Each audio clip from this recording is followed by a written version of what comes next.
Assalamualaikum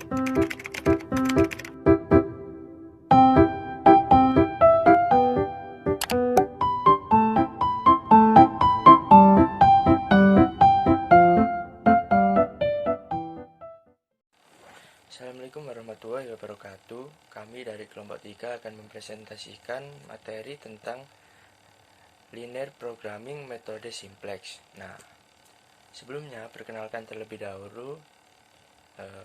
Yang pertama adalah Erika Silvia dengan NIM 03, yang kedua Miftahul Huda dengan NIM 42, kemudian 3 Atala Adeline. Nah, Alfa ini dengan NIM 51, yang keempat ada Aisyah Nur Khalifah NIM 84, dan yang terakhir saya sendiri Rija Aron Kurniawan dengan NIM 111. Baik, yang pertama adalah ada linear programming metode simplex. Nah, definisi dari linear programming metode simplex adalah metode simplex adalah metode penyelesaian program linear pada banyak variabel dan banyak kendala menggunakan langkah iterasi dan disesuaikan dengan bentuk tujuan, kendala, dan hasilnya. Metode simplex dapat dibantu penyelesaiannya dengan menggunakan POM, QM for Windows, dan Excel untuk dapat menemukan jumlah produksi dengan keuntungan seoptimal mungkin. Kemudian sejarah dari linear programming metode simplex ini pertama kali dikemukakan oleh George Danzig pada tahun 1947. Metode ini menjadi terkenal ketika ditemukan alat hitung elektronik dan menjadi populer ketika munculnya komputer. Selanjutnya adalah istilah penting dari linear programming yang ada di linear programming metode simplex. Yang pertama itu iterasi.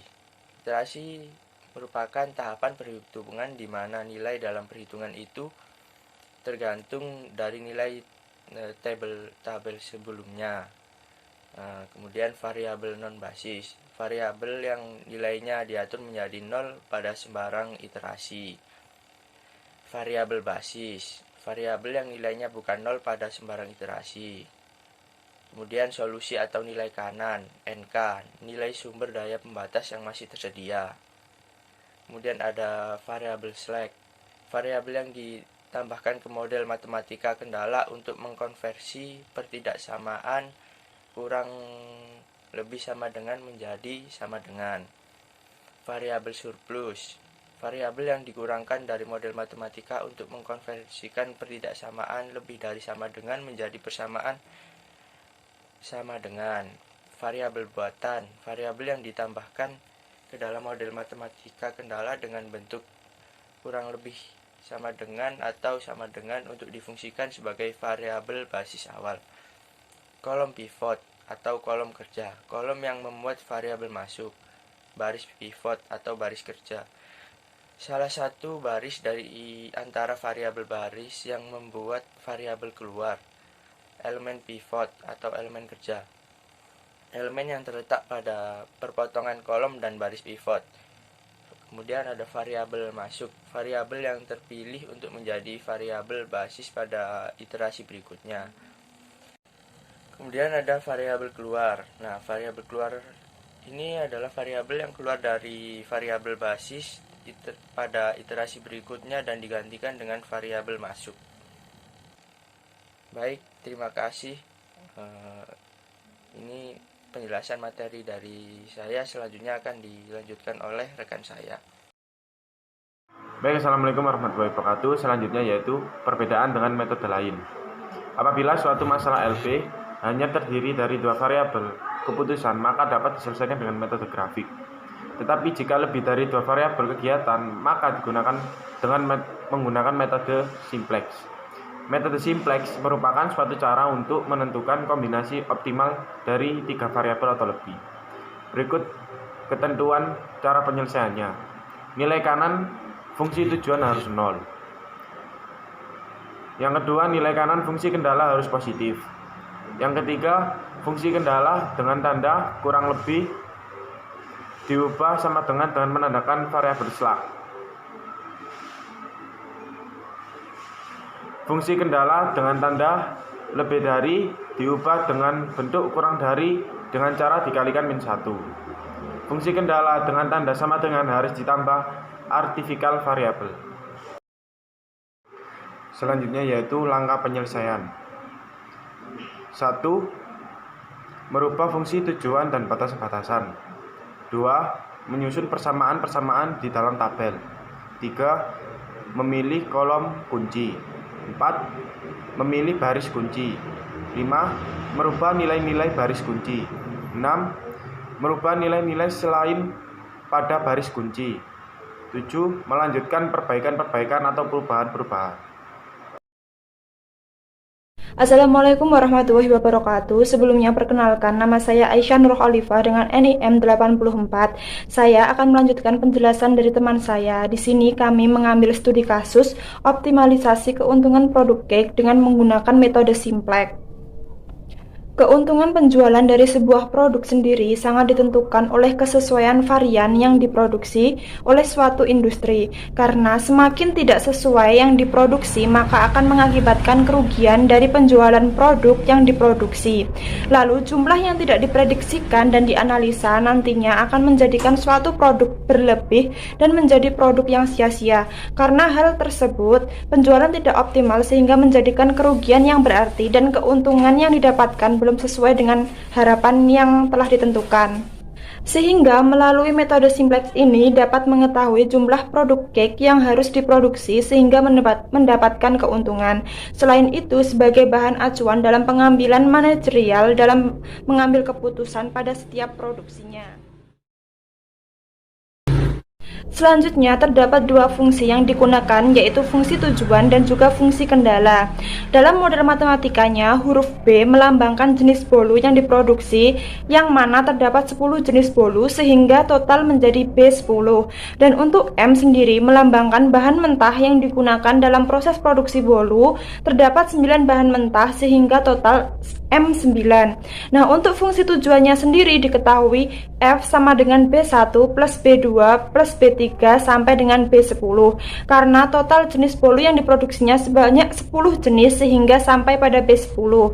Nah, maka didapatkan fungsi tujuannya yaitu F sama dengan 6000 B1 plus 6000 B2 ditambah 5000 B3 ditambah 5000 B4 sampai dengan 6400 B10, yang mana angka-angka tersebut didapatkan dari harga penjualan pada masing-masing jenis bolu kemudian dikalikan dengan keuntungan yang didapatkan dari penjualan tersebut. Misalnya pada B1 diperoleh nilai 6000 karena harga penjualan bolu jenis B1 atau jenis yang pertama tersebut adalah 30.000 yang dikalikan dengan keuntungan yang diperoleh itu sebesar 20% sehingga didapatkan hasil 6.000. Begitupun seterusnya.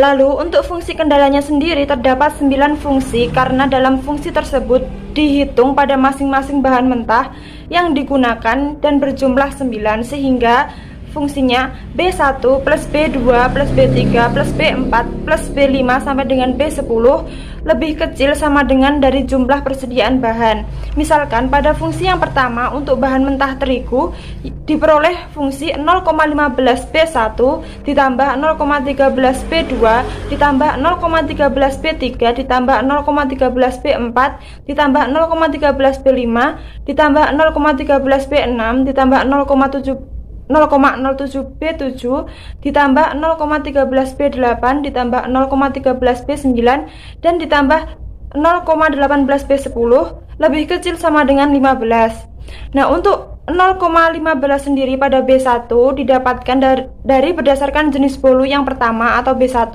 dalam produksinya yang membutuhkan 1,5 kg terigu dan dibagi dengan jumlah jenis bolu yang diproduksinya yaitu 10 sehingga didapatkan 0,15 dan nilai 15 sendiri diperoleh dari jumlah persediaan terigu yang dimiliki yaitu 15 kg. Dalam fungsinya sendiri tertulis B1 sampai dengan B10. Hal tersebut dikarenakan terigu yang dibutuhkan di semua jenis bolu atau ke 10 jenis bolu yang tengah diproduksinya. Lalu bagaimana jika bahan tersebut hanya digunakan pada salah satu jenis bolu saja?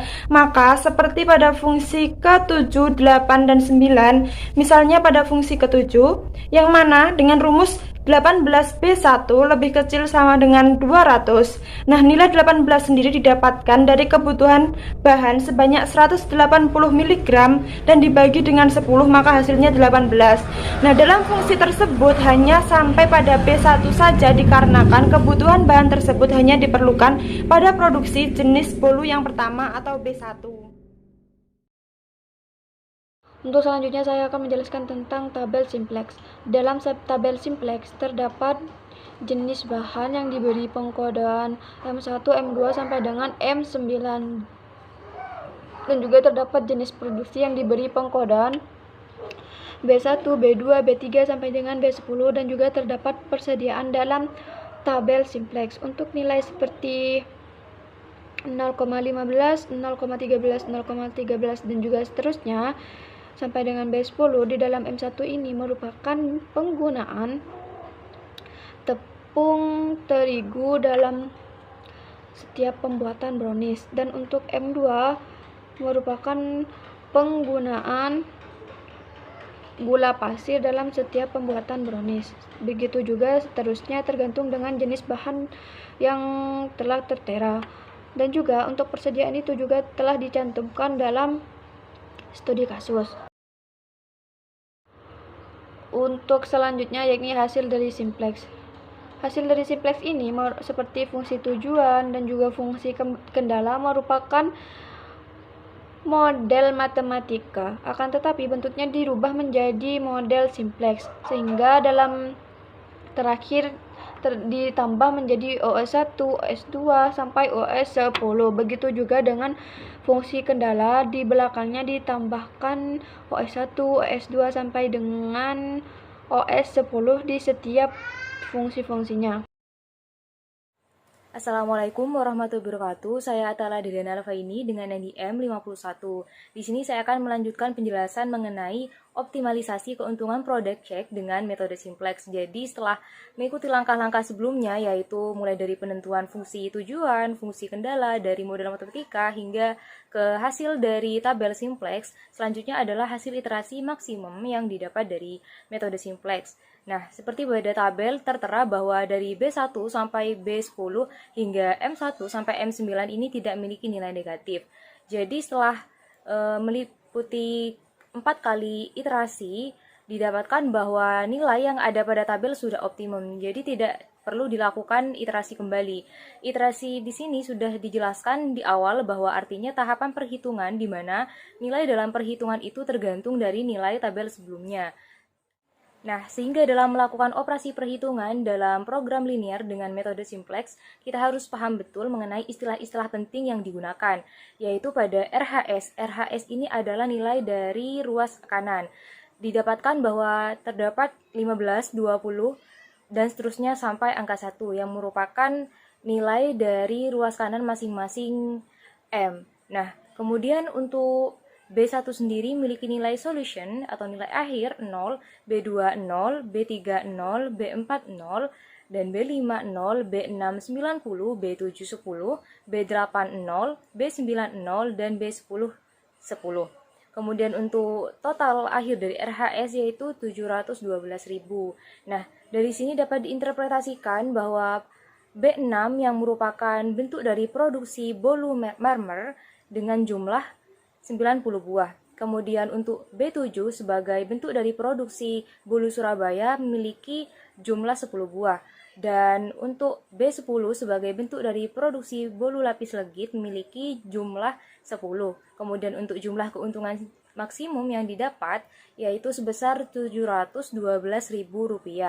Nah, dalam proses ini sudah optimum sebab tidak ada nilai negatif dan sudah mengikuti langkah-langkah iterasi yang telah dijelaskan pada tahap-tahap sebelumnya, yaitu dengan mencari nilai kunci sampai kolom kunci dengan cara menentukan angka mana yang paling negatif dari tabel yang memuat angka-angka tersebut, kemudian dicari kolom kunci, baris kunci, sampai akhirnya tidak ada angka negatif dalam B1 sampai B10.